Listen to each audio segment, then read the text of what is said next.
গত ভিডিওতে আমাদের জাফলন আসা এবং জাফলনের বিভিন্ন দর্শনীয় স্থান ঘুরে দেখা সেই ভিডিওগুলো আনফরচুনেটলি ডিলিট হয়ে গেছে। তো তার মধ্যে কিছু ফুটেজ ছিল সেটা এই ভিডিওতে তুলে ধরার চেষ্টা করছি এবং এই ভিডিওতে আমরা সিলেটের বিভিন্ন স্থানগুলো ঘুরবো এবং এই ভিডিওটা সম্পূর্ণ দেখবেন।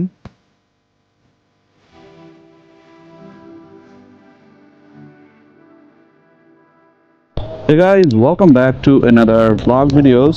তো সিলেটে আজকে আমাদের সেকেন্ড ডে অ্যান্ড যাই হোক আজকে আমরা কিছু প্লেস ঘুরবো সিলেট সিটিতেই করে আপনাদের কাছে রিপ্রেজেন্ট করার ট্রাই করব। সো এই মুহূর্তে আমরা যাচ্ছি সিলেট দরগাতে অর্থাৎ শাহজালালের মাজারে, যেটা এখান থেকে অল্প একটু দূরে অবস্থিত আম্বারখানা রোড থেকে। তো গতকালকে রাতে এত পরিমাণে বৃষ্টি হয়েছিল সিলেটে যেটা আসলে বলার মতো না, বাট এখন আবার দুপুরবেলা, এখন বাজে প্রায় 12:30টার মতো। এখন আবার প্রচণ্ড পরিমাণে রোদ। তো সিলেটের একটা জিনিস মজা যে আসলে যত গরম পড়ুক না কেন এখানে কিন্তু বৃষ্টি হয়।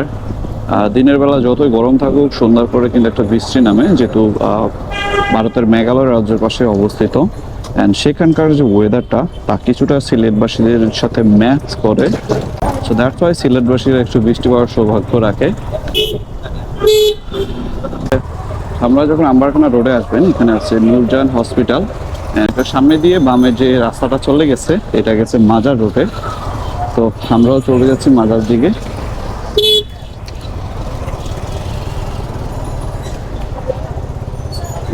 ওই যে সামনে দেখা যাচ্ছে মাজারের গেট, আর এখানে অনেক লম্বা একটা গাড়ি সিরিয়াল। তো যেহেতু বাইক আমাদের একটু সুবিধা এখানে যেতে। এখানে আসলে লম্বা করে রাখা হয়েছে পার্কিং এর জন্য আর কি মূলত।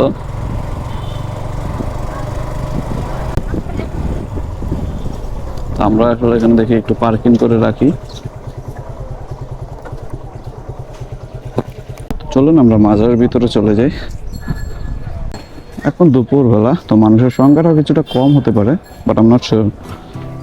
হযরত শাহজালাল রহমতুল্লাহ আলাইহি ছিলেন একজন মহান সুফি সাধক, যিনি 1303 সালে ইয়েমেন থেকে বাংলাদেশে আগমন করেন। সিলেট বিজয়ের নেতৃত্বে তিনি ছিলেন অন্যতম।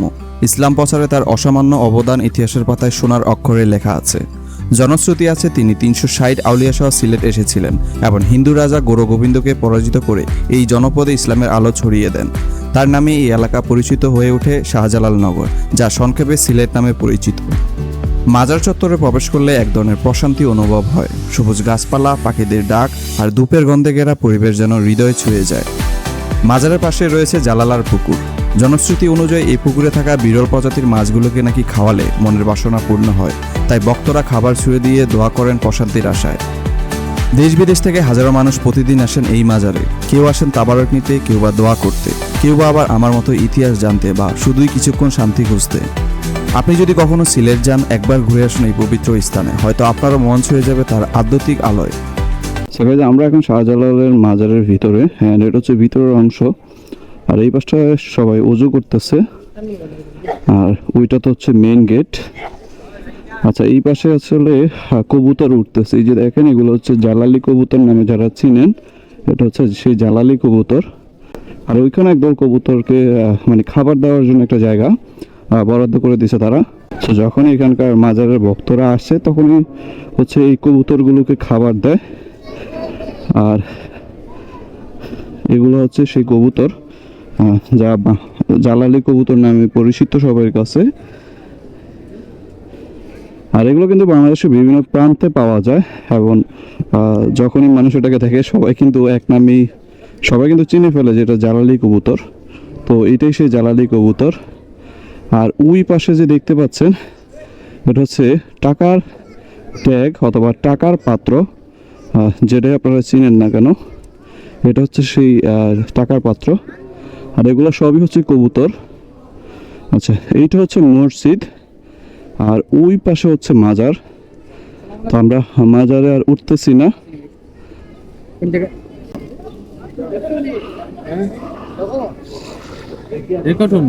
হ্যাঁ এটাই, হ্যাঁ অবশ্যই আসবেন, সবাই আসবেন, সমস্যা নেই, আসবেন। ওকে, তো একদল ভাই আর কি আমাকে জিজ্ঞেস করতেছিল যে আপনার পেজের নামটা কি বা ফেসবুক আপনার পেজের নামটা কি। তো আমি আসলে ফেসবুক পেজটা বের করে ওনাদেরকে দেখিয়ে দিলাম। আচ্ছা, এটা হচ্ছে সেই মূল মাজারটা। এটার মধ্যে কিন্তু যে শাহজালালের মাজার, তো আমরা ওটার মধ্যে উঠতেছি না, কারণ অনেকবার আসছিলাম, সো এখানে আসলে নতুন করে দেখার কিছু নেই। তো এটা হচ্ছে মসজিদ, আর এইখানে যারা ভক্তরা এখানে আসলে বিশ্রাম করে, বা একরকম বলতে পারেন বিশ্রাম ঘর। আচ্ছা, যাই হোক, তো আমরা অনেকক্ষণ ঘোরাঘুরি করলাম, এবং আপনাদেরকে যে পুকুরটা, গজার মাছের যে পুকুর, ওইটাও কিন্তু দেখিয়ে ফেললাম। তো গজার মাছ আজকে কিন্তু আমরা দেখতে পেলাম না, কারণ হচ্ছে পানিটা এত পরিমাণে ঘোলা যে তারাও আসলে উপরে আসতে চায় না। তো যখনই হচ্ছে মাছ দেওয়া হয় তখনই কিন্তু তারা উপরে আসে, আর ওই পাশে কিন্তু মাছও দেখলাম যে বিক্রি করে। তো এইটাই আসলে সিলেট মাজার একটা ট্যুর ছিল। আমি এর আগে অনেকবার আসছিলাম, কিন্তু আসলে নতুন করে দেখার কিছুই নেই। এটা অনেকবার যেহেতু চলে আসছি, তো এবারও যেহেতু আসলাম, তারপর ভাবলাম যে একটা ব্লগ করি, তো এই জন্য চলে আসা। সো সিলেট মাজারটা ঘোরা শেষ করলাম, অ্যান্ড ঘোরা শেষ করে এখন আমরা চলে যাবো আমাদের নেক্সট স্পটে। তো বাইকটা সামনেই রাখা আছে, অ্যান্ড এত পরিমাণে গরম পড়তেছে আমি বুঝতেছি না। বাংলাদেশের ঋতুটা হচ্ছে অন্যরকম, আর সিলেটে বেশিরভাগ দিনের বেলা একটু গরম পড়েই, বাট রাতে যখন বৃষ্টি হয় পুরো ঠান্ডা হয়ে যায় ওয়েদারটা। সো গাইজ, শাহজালালের মাজার দেখা শেষে আমরা এখন চলে যাবো ঈদগার দিকে। আচ্ছা, শাহজালালের মাজার আসলে যে থাকার অনেক অনেক কথা বলে, অনেক সমস্যা এখানে আসলে। এখানে আপনারা প্রথমত দামাদামি করে এখানে থাকতে হয়, কারণ স্ক্যামের একটা শিকার হতে পারেন, তো যার জন্য আসলে একটু দামাদামি করে থাকতে হয়। আর এখানে আসলে দেখবেন যে দুই পাশটাই হোটেল, এই পাশ প্রত্যেকটা বিল্ডিংয়ে কিন্তু এখানে হোটেল, আর নিচে দোকান। এই দুই পাশটাই হোটেল, এই যে হোটেল, এই যে হোটেল, এখানে সব কিছু হোটেল। সো এখানে আসলে থাকা নিয়ে তেমন কিছু সমস্যা হবে না।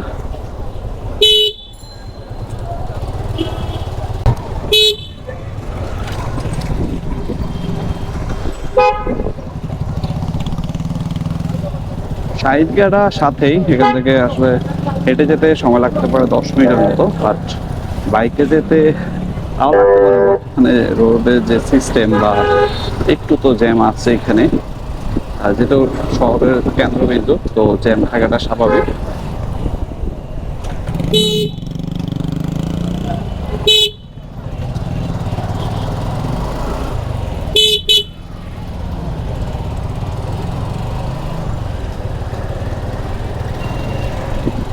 আসলে কিন্তু গরম লাগতেছে আমার কাছে, কারণ আমি আসলে বাইকের যে স্যুটটা, ওই স্যুটটা পরে আছে, তো দ্যাটস ওয়াই গরম লাগাটা স্বাভাবিক, এটা মেনে নিতে হবে।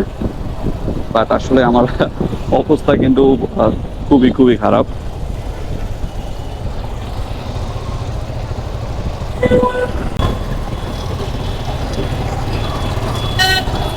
আচ্ছা, মেবি এখানে আসলে ঢোকা যায় না নাকি, আমি আসলে সঠিক জানি না। এই ঢোকা যায় না, এটা ঢোকা ওই পাশ ঘুরে আসে, এই সামনে দিয়ে না। আচ্ছা,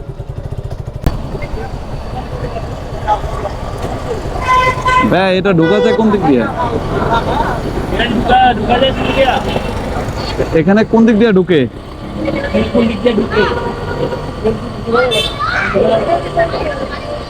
ওই যে লোকজন ভিতরে। ও আচ্ছা আচ্ছা আচ্ছা, আসলে ঈদগাহ মাঠে ঢোকা সম্ভব হয় নাই। আচ্ছা, বাইকের আবার কি হইলো? যাই হোক, সো গাইজ, ঈদগাহ মাঠে ঢুকতে পারি নাই। আসলে বিনামূল্যে যে ঢোকার নিষেধ তা বন্ধ করেছে, আমি জানি না তেমন সঠিক একটা। তো আমরা আস্তে আস্তে চলে যাচ্ছি লন্ডনী পাড়ার দিকে, দেখি। এখান থেকে অল্প একটুই যোগাযোগ, অ্যান্ড এখান থেকে অল্প একটু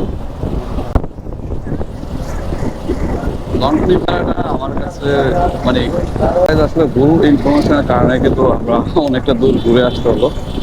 ঈদগাহ থেকে কিন্তু আমরা গিয়েছিলাম লন্ডনী পাড়াতে, বাট আসলে আমরা যে, আচ্ছা এইটাই হচ্ছে সে ভ্যালি সিটি। ভাই আসা যাবে, আসা যাবে? কেউ দেখতে পারবো না জি, রেস্ট্রিক্টেড। আমরা একটু ঘুরতে আসছিলাম আর কি।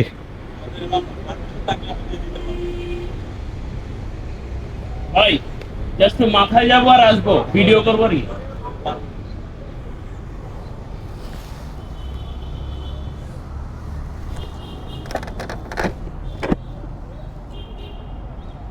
আচ্ছা, যাই হোক, যে সো কল ভ্যালি সিটি, ওইটা তো আসলে ঢোকার পারমিশন নেই। যদি পারমিশন থাকতো তাহলে ওনারা আমাদেরকে অ্যালাউ করতো।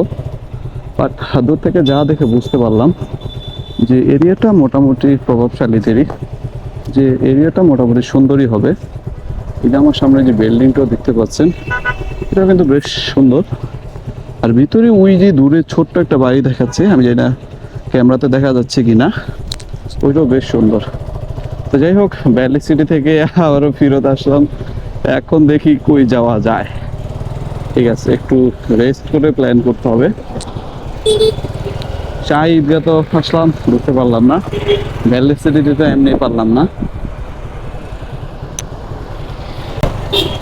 তো গাইজ ফাইনালি এখন ডিসাইড করলাম যে ইকো পার্কে যাওয়া যাক, টিলাগড় ইকো পার্ক। তো এখন সেটা দিকে চলে যাচ্ছি। আর আজকের ভাগ্যটা খুব খারাপ ছিল, দুইটা জায়গায় গেলাম, দুইটা জায়গায় ঢুকতে পারলাম না। সাইডটা এবং পরবর্তীতে ভ্যালি সিটি। ভ্যালি সিটিটা একটু রেস্ট্রিক্টেড এরিয়া, যেহেতু এটা প্রাইভেট প্রপার্টি, তো সেখানে না ঢোকাটাই স্বাভাবিক, না ঢুকতে দেওয়াটাই স্বাভাবিক। এখানে আসলে ছোটো কিছুই নেই, পাবলিক প্রপার্টি।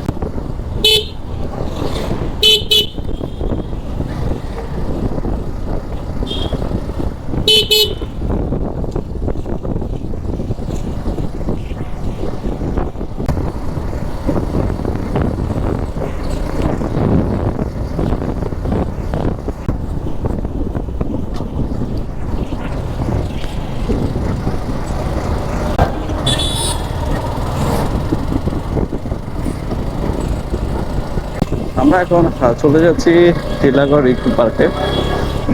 অ্যান্ড অনেকক্ষণ আসলে ঘুরাঘুরি করলাম, কারণ হচ্ছে সঠিক ইনফরমেশন আমার কাছে ছিল না।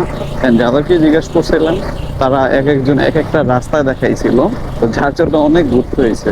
তো ফাইনালি আমি গুগল ম্যাপ থেকে ভালো করে লোকেশনটা সেট করে নিলাম। যদিও যদি একটু ঘোরা, তারপরও সমস্যা নেই, যেহেতু চিনি না, তো এই ক্ষেত্রে এটা আমার জন্য কার্যকর। সো গাইস ফাইনালি আমরা চলে আসলাম বন্যপ্রাণী সংরক্ষণ কেন্দ্র টিলাগড় ইকো পার্ক, সিলেট বন বিভাগে।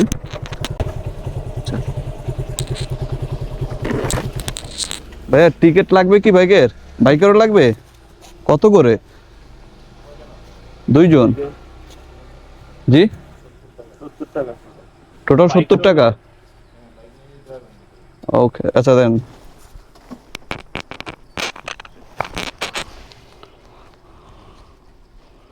আচ্ছা, টোটাল 70 টাকা। বাইক মেবি 20 টাকা রাখছে বাইকের জন্য।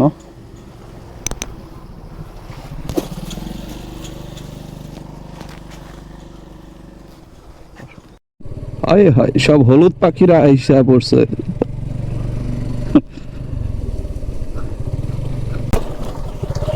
ভাই এটা আসলে বনপ্রাণী আছে কিনা আমি সঠিক জানি না, বাট এখানে আসলে ঘুরে যে একটা ফিল পাওয়া যায়, তা অন্যরকম, অন্য লেভেলের। নাকি অজাগর সাপ, দেখে কি আছে এখানে? পাইথন, পাইথন ঘুমাইতেস। সাপ তো বেশি বড় না।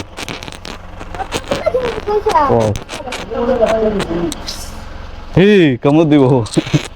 ময়ূর পাখি, ও মাই গড! আরেকবার আরেকবার আরেকবার আরেকবার আরেকবার। এই যে ভাই, এইটারে বলে ময়ূর।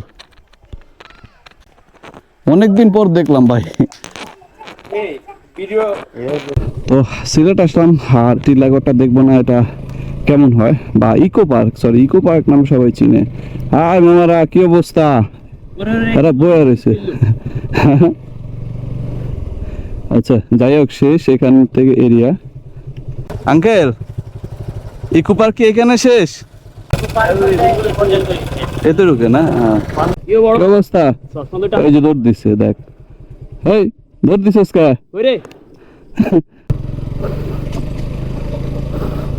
হরিণ নাকি? আমার এটা তো বাংলা হরিণ। কিরে, তোরা তো হরিণ মনে করে আইছিলাম। এই কারণে আমাদেরকে ভালো লাগতেছে। আর সবাই আসলে এখানে একটা পিকনিকে মেবি আসছে বা পার্টি করতেছে। আর এইখানকার ভিউটা জাস্ট অসাম লাগে। উঁচু তো, যেহেতু একটা উঁচু টিলার উপরে, আর গাছপালাও মোটামুটি ভালো আছে, তো একটা নিরিবিলি পরিবেশ। আর পাশাপাশি এখানে কিছু বন্যপ্রাণী আছে, এখানে কিন্তু তেমন পরিমাণের নাই, লাইক যেমন চিড়িয়াখানায় বা অন্যান্য জায়গায় থাকে, এখানে কিন্তু তেমন কিছুই নাই। জাস্ট ভাইবটা নেন, ভাইবটা অস্থির। আর এই গাছগুলোর নাম আমি জানি না, আমার মনে পড়তেছে না, মেবি আপনারা জানলে বললে দিবেন। এই গাছগুলো কিন্তু আরো সুন্দর লাগতেছে, তো আলাদা একটা ফিলিংস হচ্ছে এখানে আইসা। সো গাইজ, আমরা ফাইনালি চলে আসলাম পাম বাগানে। কিন্তু এখানে চা বাগানটা প্রথমে পড়তেছে, দেখি একটু দূরে গিয়ে পাম বাগানটা পাওয়া যায় কিনা। এটা সম্পূর্ণ চা বাগান, আর এখানে হচ্ছে লোকাল মানুষগুলোর বসবাস। আর এগুলো হচ্ছে পাম গাছ, যেটা অলমোস্ট খেজুর গাছের মতো দেখতে, বাট এগুলো হচ্ছে পাম। আর উপরে ওই যে পাম দেখা যাচ্ছে এখনো ছোট ছোট। আর এই পাম থেকে আসলে তৈরি হয় তেল, যা আমরা পাম অয়েল নামে চিনি। আচ্ছা, একটু কাছ থেকে দেখাই। এই যে হচ্ছে পাম উপরে, আর এইখানে আছে প্রায় 1000 গাছ, 1000 পাম গাছ।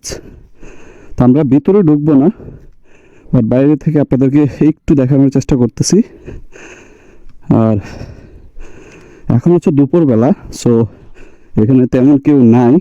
এখান দিয়ে অনেকটা দূর, তো আজকে সময় স্বল্পতার কারণে আমরা পাম বাগানের ভিতরে যাচ্ছি না, বাইরে থেকে আমরা দেখে চলে যাচ্ছি।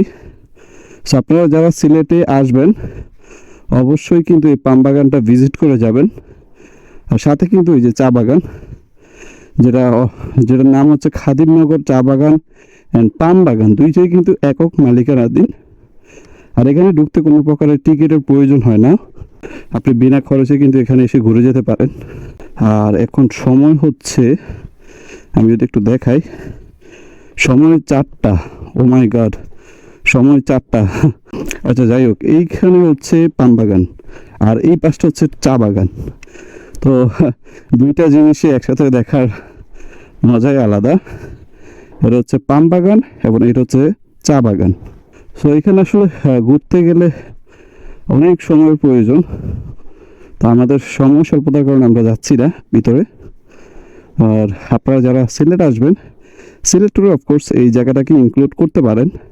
এটা তেমন বেশি একটা দূরে না, সিলেট শহরের পাশেই। খাদিমনগর পাম বাগান এবং চা বাগান দুইটাই দেখলাম। এখন চলে যাব শাহপরানের মাজার গেটে। গাইজ, ফাইনালি আমরা খাদিমনগর পাম টি এবং হচ্ছে চা বাগান দুইটাই দেখা শেষ করলাম। এখন আমরা চলে যাচ্ছি শাহপরান বাজারে। আর সময় এখন বাজে 4:48, অলমোস্ট 5টা বাজে। সো আমরা এখন শাহপরানের মাজার দেখেই আমরা সোজা চলে যাব ঢাকা রোডে, কারণ 2 দিন অলমোস্ট হয়ে গেছে আর ঢাকা আমাদের আজকে ব্যাক করতে হবে। তো দেখা হচ্ছে শাহপরানের মাজারে।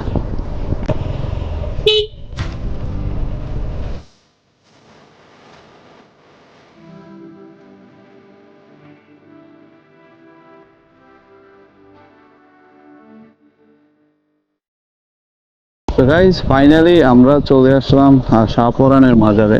আর উপরেই দেখতে পাচ্ছেন যে মাজার, তো একটু উপরেই যেতে হবে। আর আমরা দেখি একটু ডান পাশ দিয়ে।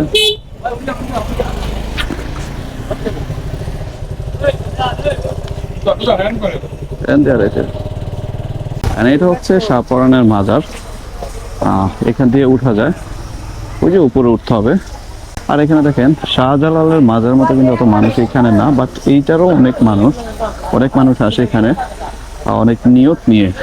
যারা অ্যাকচুয়ালি মাজার বিশ্বাসী বা অনেক ধার্মিক মানুষ যারা বেশি, তারা কিন্তু অবশ্যই এখানে এসে অনেক নিয়ত করে, অনেক কিছুই করে। হযরত শাহপরান রহমতুল্লাহ আলাইহি ছিলেন হযরত শাহজালাল রহমতুল্লাহ আলাইহির ভাতিজা ও একজন বিশিষ্ট সুফি সাধক। সিলেট বিজয়ের পর তিনি এখানকার মানুষের মাঝে ইসলাম প্রচার করেন ভালোবাসা আর মানবাধিকার মাধ্যমে। মধ্যযুগের শুরুতে শাহ পরাণ রহমতুল্লাহ আলাইহি তার আধ্যাত্মিক জ্ঞানে প্রভাবিত করেন হাজারো অনুসারীকে। এখনও তার মাজার মানুষের জন্য শান্তি আর দোয়ার স্থান হয়ে আছে। সিলেট শহর থেকে একটু দূরে পাহাড়ের কোলে অবস্থিত শাহ পরাণ রহমতুল্লাহ আলাইহির মাজার, এক অপার্থিব পরিবেশ, যেন আধ্যাত্মিক শক্তির এক কেন্দ্রে দাঁড়িয়ে আছেন আপনি। মাজারের চারপাশে চড়ানো রয়েছে প্রাকৃতিক সৌন্দর্য, নীরবতা আর শুদ্ধতা। এখানে এসে মনে হয় যেন সময় থেমে গেছে। প্রতিদিন শত শত মানুষ আসে এখানে, কেউ দোয়ার জন্য, কেউ বা মানত করতে। পাহাড়ের উপর উঠে যখন আপনি মাজারে দাঁড়াবেন, মনে হবে আপনি আকাশের কাছাকাছি। শাহ পরাণ রহমতুল্লাহ আলাইহি শুধু একজন ইতিহাসের চরিত্র নন, তিনি একজন প্রেরণা। তার আত্মত্যাগ আর সাধনাই আজও মানুষের অন্তরে বেঁচে আছে। তো গাইজ, আমরা শাহ পরাণের মাজারটা দেখলাম এবং মাজার শেষে আসলে এখান থেকে কিছু কেনাকাটা করলাম। আর আপনারা আসলে এখানে কিন্তু অনেক ধরনের জিনিসপত্র আছে পরিবারের জন্য এবং খাবারের জন্য, সব ধরনের জিনিসপত্র এখানে পেয়ে যাবেন। তো আমরা মাজারটা দেখা শেষ করলাম, এখন আমরা চলে যাব মালনীচড়া হয়ে ঢাকা রোডে। তো চলুন, সন্ধ্যার আগ মুহূর্তে একটা ভিউ যদি আমরা পাই, দেখি যদি সন্ধ্যার আগ মুহূর্তে ভিউটা ভালো হয়। মালনীচড়া চা বাগানে আমি এর আগে এসেছিলাম, আরও 4-5 মাস আগে একটা গ্রুপ ট্যুরে। তখন সকালবেলা ছিল আর ওয়েদারটা মাশাআল্লাহ অনেক ভালো ছিল। So, আমরা এখন যাচ্ছি মালনীছড়া চা বাগানে। অ্যান্ড সন্ধ্যার আগ মুহূর্তে ভিউটা কেমন হবে সেটা আমার জানা নেই, আশা করি ভালোই হবে। অ্যান্ড সেখান থেকে আমরা সিলেট হাইওয়েতে উঠে যাব। তো মালনীছড়া যেতে হলে প্রথমত আমাদেরকে আম্বারখানা রোড হয়ে, এয়ারপোর্ট রোড হয়ে যেতে হবে। আর এখানে সময় লাগতে পারে আনুমানিক 25 থেকে 30 মিনিট, যেহেতু রাস্তার অবস্থা একটু কঠোর, একটু জ্যাম আছে শহরের মধ্যে। সো ওই জ্যামটা গেট ওভার করতে কিন্তু একটু সময় লাগবে। তো এখন আমরা আছি টালিগড় আম্বারখানা রোডে। আর সিলেট সিটিটা তো বলার ইয়ে নেই, আগের থেকে অনেক অনেক উন্নত হয়েছে, যেটা আসলে মানে ঢাকা সিটির মতো একটা ফিল দিচ্ছে। বাট এখানে একটা জিনিস আমার কাছে ভালো লাগতেছে, সেটা হচ্ছে এখানে এই যে যতই শহরের ক্লান্তি হোক না কেন, আমরা যারা ঢাকায় থাকি তারা জানি যে আমরা কি পরিস্থিতিতে থাকি। এত পরিমাণের যানবাহন এবং গাড়ি, এতে এত পরিমাণে গরম। বাট সিলেটে আসলে কিন্তু আপনি এই জিনিসটার মধ্যে একটা জিনিস ভালো পাবেন, যেটা হচ্ছে গরমের সময় থাকলেও কোনো সমস্যা হয় না তেমন একটা। কারণ এখানে যতই গরম হোক না কেন, রাতের বেলা ঠিকই কিন্তু বৃষ্টি হয়, আর বৃষ্টি এসে কিন্তু একদম ওয়েদারটাকে পুরো ঠান্ডা করে দেয়। ওই যে ভ্যালি সিটি, বাট ওই জায়গায় ঢুকতে দেয় নাই। তো এটা খুবই দুঃখের ছিল যে এত কষ্ট করে ভ্যালি সিটিটা দেখতে আসলাম, তারা পুরো রেস্ট্রিক্টেড করে দিছে, কোনো পারমিশন নেই আমাদের, যার জন্য আমাদেরকে ঢুকতে দিবে না। তো গাইজ, আমরা মালনীছড়ার কাছাকাছি চলে আসলাম। আর বিকেলবেলা আসলে এখানে কিছুটা গাড়ির পরিমাণ আছে রাস্তায়, তো আমরা একটু রিল্যাক্স ভাবেই যাচ্ছি, কারণ এইটাই আমাদের শেষ স্পট। এই তো চা বাগান শুরু হয়ে গেছে, মানে সামনে আমরা যত যাবো ততই কিন্তু চা বাগান, 2-5টা করে কিন্তু চা বাগান। আর এই সৌন্দর্যটা কিন্তু সত্যি খুবই রোমাঞ্চকর। সবাই দেখবেন যে জায়গায় জায়গায় বসে বসে বসে ছবি তুলতেছে।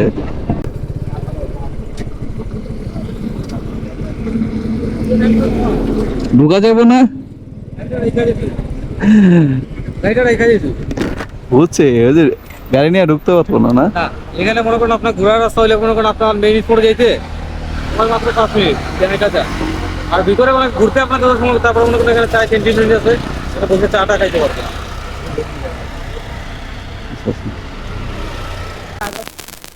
আমরা তো ভিতরে যাবো না, ছবি টবি কয়েকটা তুলে চলে যাবো। না না না, বুঝতে পারছি আপনার কথা আমি।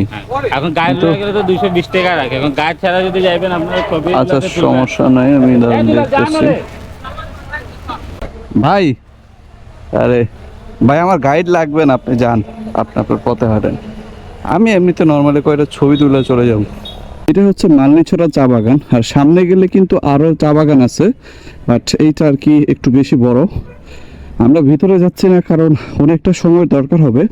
আর চা বাগানে আমি অনেকবার আসছি, তো এটা আসলে নতুন করে দেখার কিছুই নেই। বাংলাদেশের সবচেয়ে জনপ্রিয় এবং বড় একটি চা বাগানের মধ্যে হচ্ছে মালনীছড়া চা বাগান।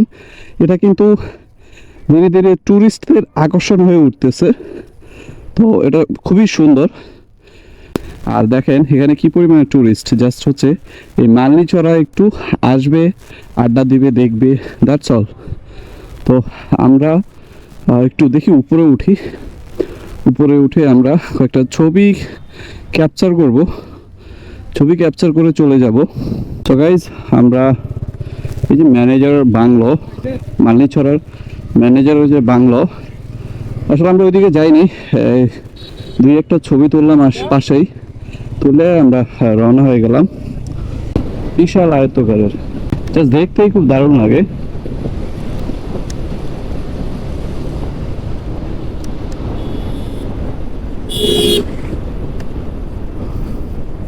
বৃষ্টি পড়তেছে অ্যান্ড এখানে আসলে ভাবছিলাম যে দুইটা ছবি তুলবো, আর হয় নাই। আর এই দুই পাশে হচ্ছে কিন্তু মালনীছড়ার চা বাগান, এটা বিশাল আকারের, রোডটাও কিন্তু দারুণ। সো এরকম একটা জায়গা আসলে বাইক রাইডিং করা খুবই মজার একটা ব্যাপার, বাট আপনাকে কিন্তু সতর্কভাবে গাড়ি চালাতে হবে।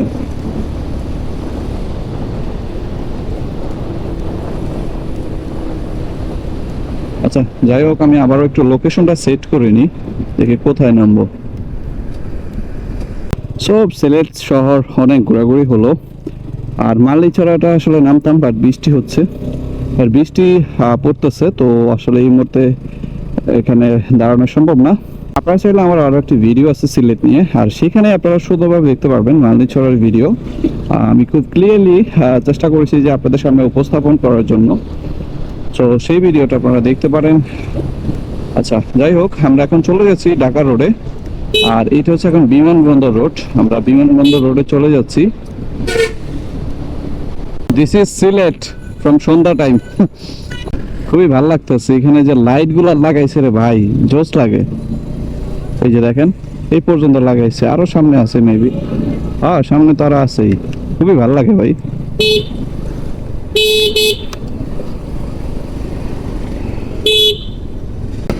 আসলে ভাই খুব সুন্দর লাগতেছে আমার কাছে যে লাইট গুলার কারণে, আর উপরে লাইট জ্বালানো নাই, নিচের গুলা দিয়ে কাভার হইতেছে মোটামুটি। সো গাইস, সিলেটের এই নতুন ভিউটা কেমন লাগতেছে জানাবেন। এটা হচ্ছে নতুন বাইপাস সড়ক, এন্ড আমার কাছে পার্সোনালি ভালো লাগতেছে। তো আমরা আস্তে আস্তে সিলেট সিটি থেকে বের হয়ে যাচ্ছি, এন্ড অলরেডি সিলেট হাইওয়েতে কিন্তু চলে আসছি। সামনে সিলেট যে মেইন হাইওয়ে, এই যে দেখুন আবার বৃষ্টি হচ্ছে, কি যে একটা যন্ত্রণায় আছি। আবার ভালোই লাগতেছে, কিন্তু বৃষ্টি যে খারাপ এমন তো না, আমার কাছে বৃষ্টি ভালোই লাগে, কিন্তু অতিরিক্ত হয়ে গেলে তখন তো সেটা মানে টলারেট করার মতো না।